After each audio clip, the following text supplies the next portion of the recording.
Mu bakwatamundu aba NRA abaleeta gavumenti eno mu buyinza mwalimu abalwanyi b'oyinza okulowooza nti bo baali balwanyi namiga era batayinza kwerabirwa. Mu bano mwe mwali ne brigade ya Pecos Kutesa. Ono ng'ali wamu n'abalala nga Sali Musale bali mu kabonda akali ak'abalwanyi ab'amaanyi akali kakazibwako Kalampenge. Mu kabinja kano era mwalimu n'abalala nga Fred Mugisha, Stanley Muhangi ne Patrick Lumumba. Abali ba junior officers mu NRA bagamba nti embeera y'abamu ku baduumizi baabwe bagirabirangawo singa wabeerawo omulimu ogwali gugenda okukolebwa. Ng'era abamu ku baduumizi abaali balina embeera eno kwe kwali ne Kutesa. Tinaddala nga operation ebegenda okukolebwa naye agenda kubeera omu ku bo. Yatandikanga okutambula bwadda muno bwadda muli. Era ng'ekikwekweto kyonna nga kiriko Kutesa, Lumumba ssaako ne Muhangi. Abalwanyi abalala baalinga bakimanya bumanya nti tebayinza kuva mu kifo ng'emmundu tesese. Nti Kutesa ye teyasazangamu operation yonna n'omulundi n'ogumu yadde okutegeeza abalwanyi b'okudda emabega. Ng'ensonga lwaki Kutesa yasalawo okubeera ng'asulawo egy'okukuuma chairman wa High Command n'amusaba okubeera ng'amusindikanga mu battlefield. Kutesa kigambibwa yalabanga nnyo firimu za James Bond era ng'ono byali bimu ku kumuwaliriza okugenda okukola koosi y'obwa kadeti mu ttendekero ly'amagye mu Nduli mu ggwanga lya Tanzania mu 1976. Pecos Kutesa amagye yagatandika mu 1976 bwe yegatta ku Fronasa era nga y'omu ku abo abalwanyisa gavumenti ya Idi Amin Dada. Oluvannyuma lwa Idi Amin okumaamulwako, Kutesa bwe batyo baamusindika mu ttendekero ly'amagye Nakasongola. Era ng'ono gye yaddukira mu magye mu mwezi ogwokusatu 1981 ng'alina emyaka 25 n'asalawo okubeera nga yegatta akabondo ka NRA akali kakulembelwa Museveni akali kasazeewo okulwanyisa Milton Obote. Mu kaseera Kutesa we yegattira ku Fronasa yali akamaliriza siniya ey'omukaaga ku Masaka Secondary School. Oluvannyuma nga NRA emaze okuwamba obuyinza, ono yaddayo n'akakkalabya emisomo gye ku ssettendekero Makerere era bw'atyo n'atikkirwa diguli mu social sciences. Kutesa mukadde we yaddukira mu magye ga UNLA yali ku ddala lya lieutenant ng'era Sergeant Emerio ye yamutemyako nti agenda kukwatibwa. Ono nga tanneegatta kabondo ka Museveni e Luweero, Kutesa yasooka kolera mu kabondo ka Matayo Kyaligonza akali katigomya ekibuga. Nga mu balala be yali nabo mu kabondo kano mwalimu Benjamin Dampa, Shabani Kashanku, Muhanguzi, ssaako ne Joy Mirembe. Mu kiseera bano nga batigomya ekibuga, tibano okusinga baatunuliranga nnyo ebifo abakulu mu gavumenti mwe baanyweranga omwenge. Okusingira ddala mu Kiseminti mu kitundu eky'Ekamooca, nga mukadde ako Chief of Staff Brigadier Itojjeko yabeerangawo nnyo. Kutesa yategeeza nti baabeeranga ku kizimbe ekyali kiriraanye Uganda House ekyali ekitebe kya UPC. Era nga ku the Nile Grill, nga kino kye kyali ng'ekitebe ky'abakozi mu NASA. Era Pecos Kutesa ne Matayo Kyaligonza ssaako ne banne begattanga ku bakozi bano mu lunaku emisana olwo nga we buziba nga bo batandika okukola emirimu gyabwe. Mu kitabo kye Kutesa agamba ajjukira bulungi nnyo ye ne Matayo Kyaligonza ssaako Benjamin Dampa baalemererwa okubeera nga bakuma omuliro ku kibuga Kampala bwe baali nga bagezaako okulumba amaterekero g'amafuta. Bano baali bateesezza bakube Agip esobole okubeera ng'ekwata omuliro olwo gusaasane gukwate n'amaterekero ga Shell, Caltex ssaako ne Total. Ebyembi oba ekirungi tanka za Agip gye baakuba temwali mafuta. Era nga bano enteekateeka yaabwe yali eddako yali yakubeera nga bakuba etterekero ly'amazzi mu kitundu eky'emuyenga. Wabula kino tebaakikola kuba mukama waabwe Museveni yabagaana. Oluvannyuma lw'okumala akaseera nga bano batugomya ekibuga, Kyaddaaki Kutesa yeegatta ku kibinja ekinene ekyali e Luweero ng'ennaku z'omwezi 3 Ogwokusatu 1981. Ono mukadde we yeegattira ku baali e Luweero. Abalwanyi abaali wansi wa Museveni bali wansi wa 50 nga basinga tebalina na mmundu. Enkambi ya UNLF yali e Kakiri, abakwatamundu ba NRA baagirumba emirundi ebiri. Era ng'omulundi gwe baagirumba ng'ennaku z'omwezi 4 Ogwokuna 1981 baagirumba nga bakulembeddwamu Museveni mwennyini. Era ng'ono yali platoon commando w'abantu 53. Abaazirwanako bagamba nti mu bikwekweto byonna ebyadumirwa Museveni ebyali eby'amaanyi kino kyali kyakubiri. Ng'ekyasooka kye kiri kye yadumira nga balumba Kabamba ng'ennaku z'omwezi 6 Ogwokubiri. Nti wonna okutwaliza wamu yadde yali omuduumizi omukulu wabula yalinga avaako mpolampola emabega akabondo Regima ke yali akulembera. Mu kulumba bano beeyawuzaamu ebiwayi 5 nga buli kiwayi kyalimu abantu 10 ng'era ekiwayi ekisooka kyali kikulemberwa Samu Magara. Olw'ekyokubiri ne kikulemberwa Pecos Kutesa, Jaka Muchunguzi n'akulembera ekyokusatu, Hannington Mugabi n'akulembera ekyokuna, Regima n'akulembera ekyokutaano. Mu bonna abaakulemberamu obuwayi buno okulumba Kakiri, Pecos Kutesa ye yafa oluvannyuma. Kino kyayongera okulaga engeri gye yali akozesaamu obukugu bwe nga munnamagye n'engeri gye yalimu omwegendereza, kubanga okulumba Kakiri kwakolebwa mwezi gwali gwa 1981 nga wayise wiiki emu yokka Kutesa ono okuyingira Luweero.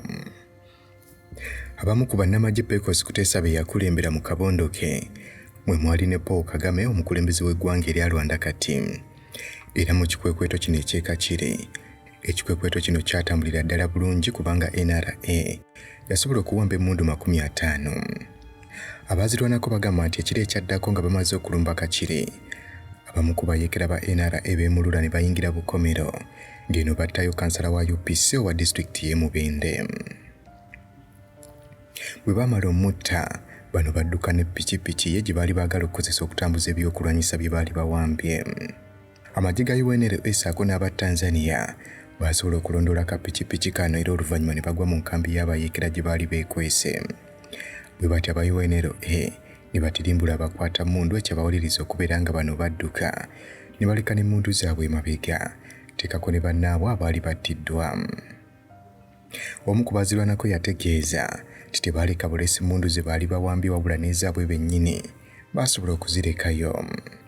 Bano okumanya okubalumba baali tebakusuubira, buli omu yakwata kkubo lirye nga baddamu okwekuŋŋaanya nga wayise wiikisi 2 nnamba. Pecos Kutesa yategeeza nti kyasinga okujjukira ku Paulo Kagame. Olunaku lumu omulwanyi wa UNLA yali ava mu kunywa mwenge n'agwa mu bakwata mmundu. Bwe batyo ne bamutegeeza ateeke wansi ebyokulwanyisa bye awanike. Wabula munnamagye ono yasoberwa nga yakwata emmundu yo n'agisonga mu Pecos Kutesa n'aggyayo ne kaguluneedi ke yali ayina. Mu kaseera ako Paulo Kagame ye yaggyayo emmundu ye n'atandika omwolekeza ebyasi. Munnamagye w'Obotono baali bamuyita Mapengo, era nga mu biseera eby'eddembe Paulo Kagame yayeeyerezanga Mapengo engeri gye yakolamu mu kadde ako. Wabula kino kyasesanga nnyo Pecos Kutesa nti olw'engeri Paulo Kagame gye yayeeyerezangamu Mapengo, Pecos Kutesa yali tayinza na kukiteebereza nti Paulo Kagame ayinza okubeera omukulembeze w'eggwanga akadde konna. Okuzzaayo ku luli lwe baabakuba ne babasuuza emmundu zaabwe ne basaasaana. Bano baddamu okwekuŋŋaanya, wabula nga mu kwekuŋŋaanya buli omu gye yaddukira yafunayo abantu be yajja nabo. Era bagenda okukakkana nga bawezezza abalwanyi abawerera ddala 2. Bano babakolamu units ezawerera ddala 6. Units zino eyatumwa Mwanga yakulemberwa Kyaligonza, Fred Mwesigwa n'akulemberwa Yankuluma, Eritumwine n'akulembera eyatumwa Kabalega, Hannington Mugabi n'akulembera eyatumwa Lutta, Jaka Muchunguzi n'akulembera eyatumwa Abdel Nasser, ate Fred Regima n'akulembera eyatumwa Mondlane. Olwo Kutesa ye yafuuka omu ku bakuumi ba Museveni, okwali Maurice Katungi ng'ono baali bamukazaako suicide, Arthur Kusaasira nga n'oluvannyuma beegattibwako Andrew Lutaaya. Oluvannyuma nga bamaze okulumba Kakiri, abakwata mmundu bano baasooka ne bakkakkana okumala emyezi egyawerako. Era nti oluvannyuma mwezi ogw'omukaaga, omukulu Museveni Kutesa ssaako n'abakuumi be baatambula ne bagenda e Kenya mu kibuga Nairobi. Eno bamalayo emyezi egyawerera ddala 6, wabula ng'okutambula baakozesa bwato ku Lake Victoria. Bano ekyokubeera nga baali bamanyidde bulamu bwa mu nsiko, bwe baatuuka ku nguudo z'omu kibuga Nairobi baasasamala ne balaba enguudo ezaali zikoleddwa obulungi, emmotoka ezaali zitambula, amataala ku makubo n'ebimuli ebyali bisimbiddwa kale ne beewuunya. Era nga bano beewuunya obanga ddala mu butuufu bali mu lutalo lwe lumu ne bannaabwe okwalisa mu Katabalwa, ssaako n'Amama Mbabazi, kubanga bano bo olutalo lwabwe tebaalulwaniranga mu nsiko. Amama Mbabazi ne Katabalwa engoye ze baali bambadde zaali za bbeeyi ddala, teekako n'emmotoka ze baali bavuga. Era Pecos Kutesa ono yawandiika n'ategeeza nti omulundi gumu yali asabye Amama Mbabazi sigala n'amutegeeza nti bw'aba amwetaaga asooke kumuwoleza mmotoka ye. Pecos yategeeza nti singa yali muntu wa bulijjo yali badde ava mu mbeera n'ayambalira Amama Mbabazi okuba nti emmotoka gy'avuga n'essente ze yali agala okumuwa byonna biva mu bantu ba bulijjo ababakwatirwa ekisa nti era ne banne okwali kusaasira ne suicide be yali akulembera baawulira bubi nnyo okubeera nga maama Mbabazi aswaziza omuduumizi waabwe ng'amulagira okumuwoleza emmotoka. Wabula Kutesa agamba nti yakkakkana n'ategeeza musajja mukulu Mbabazi nti engeri ye Kutesa gy'ava mu nsiko ayinza obutooza mmotoka ye kugitukuza nga ye bw'ayagala. Wabula oluvannyuma Museveni yasisinkana Chris Mboyijana ngono yabagatta ku Antony Jene w'eggwanga lino erya Kenya Charles Nyonjo. Oluvannyuma Nyonjo tekaka bali ba president b'eggwanga lino erya Uganda Yusuf Lule ne Godfrey Lukongwa binaayisa bakola omukago ne NRA okubeera ng'ekiwayi kya Lule kya Uganda Freedom Fighters bakigatta ku kya Museveni. Era bwe batyo ne bakola ekibinja ekyawamu ekya NRM. Lule n'afuuka omukulembeze w'oludda olw'ebyobufuzi ate Museveni n'afuuka omukulembeze w'oludda olw'ebyamagye. Pecos Kutesa era yategeeza ajjukira bulungi nnyo nti omukulu Museveni lwe yagenda e Sweden okulaba ku famire ye yaleka Samu Magala nga yakola ng'omuduumizi. Kutesa wabula yategeeza nti Samu Magala ate yayagala okukozesa effuga bbi ku banne nti era Shabani Kashankwe yali yatendekebwe Mozambique baamutta nga bamuteebereza okuba nti abakettako. Bw'atyo Museveni yakomawo mu nsiko nga tewali ategedde nti era ono bwe yakomawo mu yamusaba okubeera nga amujja ku mulimu gw'okumukuuma amusindika abeere ng'agenda ku battlefront. Museveni bwe yadda akyalira units zonna era bw'atyo n'atereeza obukulembeze bwazo bwali bulabika nga butandise oggootaana. Kutesa ono bamufuula commanding officer ow'ekiwayisi era nga muno mwe mwava units okugeza ng'eya mobile brigade eyakulemberwa Salimu Salem. Abaazirwanako bagamba nti ye Sale bamuwa gwa kuduumira kibinja A ate Jula Mugume ne bamuwa okukulembera ekibinja B. Era nga Pecos Kutesa ono ye yafuna ekimotoka okwali emundu Lieutenant Colonel Sonko wa UFM ze yali avuga okujja ku lubiri gye baali bazibbye mu 1982. Kutesa yayongera okutegeeza engeri gye balwanamu olutalo olutali lwa kusaaga. Ono yategeeza nti ngenda kusomeza 21 February 1983 Salimu Sale Ssaako ne Jola Mugume bwe baadumira bannaabwe okulumba bukalabi mu kitundu eky'Eruweero. Mu kulwana wano baafiirwa bannaabwe abaawerera ddala 10 ate abalala ne bafuna ebisago ebitagambika. Mu baafuna ebisago kwaliko omuduumizi Salimu Sale mwennyini ngono baamukuba amasasi mikono gyombi nga takyasobola na kukwata muntu. Kutesa yategeeza nti wano waafiirawo bakwano be babiri ab'oku lusegere okwali Mwebaze Lwamulinda Ssaako ne Mugabika Nnunda. Nti ne Fred Lwejema mwennyini olwalaba ku ngeri Sale gye baali bamukubyemu amasasi yakkakkana wansi n'akulukuta amaziga. President Museveni yalowooza nti ne Pecos Kutesa ali mu kukaaba bw'atyo n'amuyita n'amubuuza ki ky'alowooza. Wabula Kutesa yaddamu omukulu nti alowooza ku kusoma kitabo. Wakati mu kusaaga omukulu n'amuddamu nti mugezi. Mu kulumba Kabamba ngenda kusomeza 1984 ono baakolera ddala bulungi nnyo nga kyabazzaamu amaanyi kubanga baali baakamala okulemerera okukola obulumbaganyi ku Kabamba mwezi ogw'okutaano 1983 nti abayeekera bano baali batambulidde ennaku ezisoba 20 okugenda e Kabamba wabula ng'enjala yali ebaluma. Bano baali banaatera okubeera nga bakola obulumbaganyi kyokka omukulu Museveni n'asazaamu operation eyo oluvannyuma lw'amawulire okumutuukako nga bamutegeeza ng'abantu enjala bw'eri mu kubatta nga basinga batandise n'okudduka. Omu ku baazirwanako yategeeza nti omukulu Museveni kati amaziga gamuyitemu bwe yali ategeeza General Sale basazeemu obulumbaganyi obwo kuba yali ali mu kutya ati singa banaagezaako okulumba enkambi ne babasinza amaanyi enara ejja kuba eweddewo. Okulumba Kabamba Sale yali agenze n'abalwanyi abawerera ddala 7 n'emmundu 3 era ng'ono kumpi yali agenze n'abalwanyi abawerera ddala ebitundu 75 ku 100 ab'ekibiina kino ekya NRM. Ebitundu 35 ku 100 byali bisigadde mabega n'omukulu Museveni. Kigambibwa nti singa amagye g'obwo tegaazingako Salimu Sale n'amagye ge kyali badde kyangu nnyo okubeera nga n'eggye lya Museveni erisigadde balizingako awo olutalo we lwalikomye. Bano bwe baasazaamu okulumba okwo baddayo ne beeteekateeka bulungi okubeera nga balumba Masindi. Era nga Kutesa yali adumira ekibinja C mukadde we baalumbira Masindi yali afuuse komanda wa bataliyoni esooka. Olwo Stanley Muhanji n'adumira bataliyoni ey'okusatu, Stephen Kashaka n'adumira ey'okutaano, Bulaka Bombe yakyaligonza ne bagifuula bataliyoni ey'omusanvu. Abamu ku baazirwanako beebaza Frank Kaka okubeera nga yaketta bulungi nnyo Balakisi Masindye n'ekyayamba abayeekera okumulumba bwe batyo ne bawangula.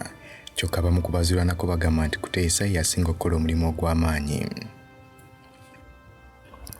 Bataliyoni esooka eya Kutesa yali evunaanyizibwa mu kukulemberamu olulumba luno. Bano baali balina kulumba obudde nga busaasaana, kyokka baagumiikiriza paka ssaawa emu ez'okumakya. Amazima gali nti Sale ono yaweereza muganda we obubaka n'amutegeeza nga bwe batuusa ekikeerezi ekyaleetera omukulu okubeera nga bawa amagezi okusazaamu olulumba olwo. Sale yategeeza Kutesa omukulu ky'agambye, wabula Kutesa ne yeecwacwana n'ategeeza nti bo beeteefuteefu okulumba. Sale kwe kubuuza Kutesa obanga anaatwala obuvunaanyizibwa mu ngeri gye binaaba bitambuddemu. Kutesa kye yakola kwe kwebuuza ku baali bamumyuka okwali Peter Kerim ssaako ne Fred Mugisha, ngono baali bamukazaako lya Hedeke. Oluvannyuma lw'okubeebuuzaako ne bakkiriza nti nabo beeteefuteefu, bw'atyo Sale n'akkiriza Kutesa bagende mu maaso n'okulumba. Obulumbaganyi buno bwatambula bulungi nga baasobola okubeera nga bafuna emmundu ezisoba mu 350, era bwe batyo bano bwe baamaliriza okubeera nga bafuna omunyago gwabwe baddayo okuzisinkana Museveni ne banne abaali balumbiddwa aba UNLM. Kutesa era mu kitabo kye yategeeza nti mu bantu be yabeeranga nabo waliwo batayinza kwerabira. Ono yategeeza nti ebiseera ebimu emmundu zaasekanga, kyokka nga bwesiriikiriramu babeera balina okukuŋŋaanya bannaabwe ababeera bakoseddwa ssaako n'okuziika abo ababeera bafudde. Tuwabula omulundi gumu ajjukira bulungi nnyo nti yali ne Brigadier Peter Kerim eyali omulwanyi nnamiggo era ow'amaanyi, wabula nga ye buli kaseera yaleetanga emboozi eringa ey'okusaagirira n'owe baabeeranga wakati mu kkuba emmundu. Peter Kerim n'ayogerwako yali omu ku balwanyi okuva mu West Nile abaasooka okubeera nga beegatta ku NRM, kubanga ebiseera ebyo yabangamu bantu okuva mu kitundu ekyankole ne mu Buganda. Mu kitabo kye Uganda's Revolution 1979 to 1986 How I Saw It, ajjukira bulungi nnyo nti yali ne Kerim ono bannamagye b'Obote ne bazuula enkambi yaabwe we yali mu kitundu ekya Kirima. Ono agamba nti amagye ga gavumenti gaali gafunye amaanyi olw'emmundu gye baali balina, nti era olunaku lumu Kutesa ne basajja be baayagala okubeera nga bateekawo ambush mu kkubo mu kitundu ekya Kampoomera basobole okubeera nga basuuza amagye ga gavumenti emmundu eno gye baali bafunye. Nti wabula Kutesa ne basajja be baabakuba ne Ssekukuba yenna. Nti era omu ku balwanyi be yali omuto wabula nga w'amaanyi nga baali bamukazaako lya Ddabokala, baamukuba amasasi mu kifuba bwe yali ng'agezaako okwewalula okutuuka ku mmundu eno. Oluvannyuma lw'okumutta baamutemako omutwe era bw'atyo omubiri gwe ne gutwalibwa e Kampala. Era olwo leediyo n'emikutu gy'amawulire gyonna mu Kampala ne gitandika okutegeeza nti omu ku bakulembera obubondo bw'ababbi Pecos Kutesa yattiddwa. Nti era omu ku bannamagye okuva mu UNLA yali ayitibwa Kiyongo n'agenda ku BBC Focus on Africa n'abakakasa nti ddala kituufu omutwe gwe balina gwe gwa Pecos Kutesa kuba yali amumanyi baamutendeka naye mu kitundu ekya Monduli mu Tanzania. Kutesa yategeeza nti wakati mu kubatirimbula omu ku mulwanyi we Musoke Kyenvangunywa yamutegeeza nti kekadde okubeera nga badde emabega kubanga baali babaseeka abantu baabwe bangi. Wabula mukadde ako Kutesa yategeeza nti yali ng'ali mu kirooto.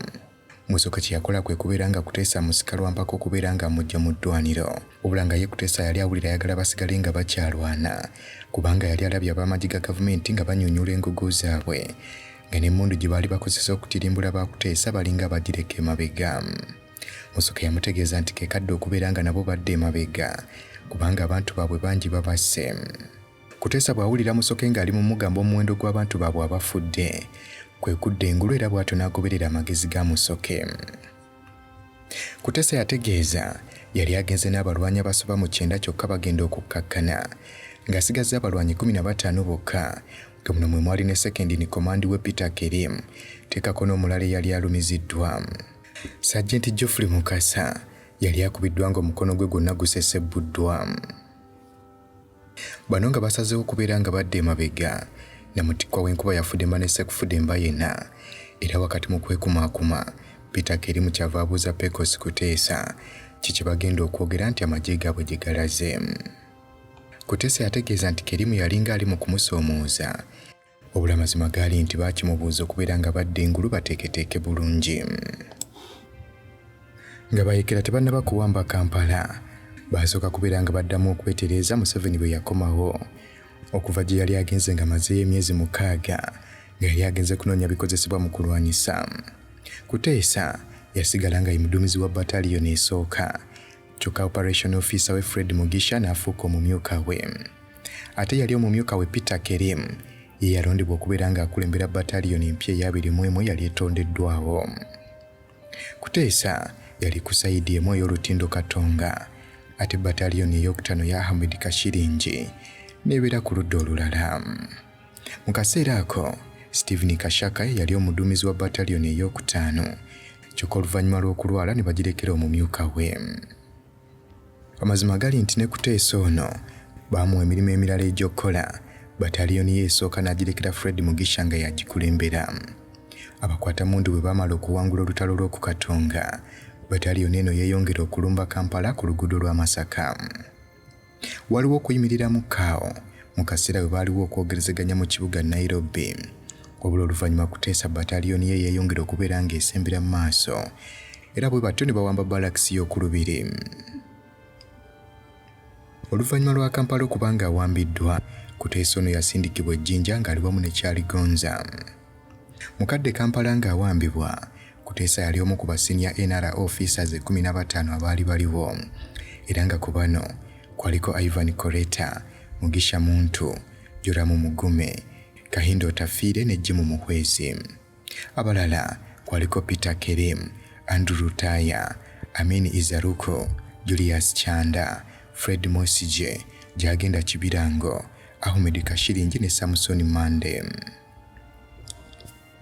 Olutalo nga luwedde, waliwo okwemulugunya nga abantu abasinga bagamba kijja kitya okubeera nga musajja mukulu Pecos Kutesa yalwana entalo ez'enkanidde awo, yalwanya okulanka ey'obwakkano paka mu 96.